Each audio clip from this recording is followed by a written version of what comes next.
Paalamenti ya Uganda ewangudde ebikopo 7 mu mpaka z'emizannyo gy'omukago gw'amawanga g'obuvanjuba bwa Afirika ogwa East African Community egy'omulundi ogw'omusanvu nga ziyindidde wiiki emu mu kibuga Mombasa, Kenya.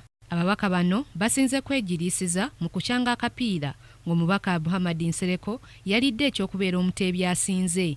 Mu kubaka omubaka babiri ekityo ye yalidde empanga mu kuteeba ggoolo ennyingi nga mu misinde omubaka Maureen Osoru ye yalidde mu bannaakendo mu misinde gy'emita 100, 200, 4 n'olunaana. Ate ababaka Julius Akon, Zaake Francis ne Mbwateka Mwagafa baafunye emidaali gya ffeeza mu misinde gy'abasajja. Mu mupiira ababaka ba Uganda bawutudde ababaka ba Burundi ggoolo 8-7 mu bunnya okusobola okuwangula ekikopo n'omudaali gwa zaabu.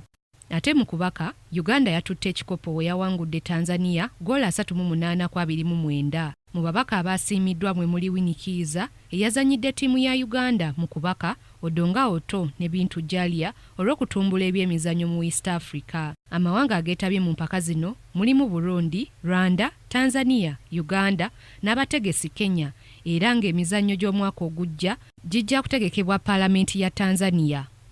Grace Nantale Kakoza, KTV Amalindirire.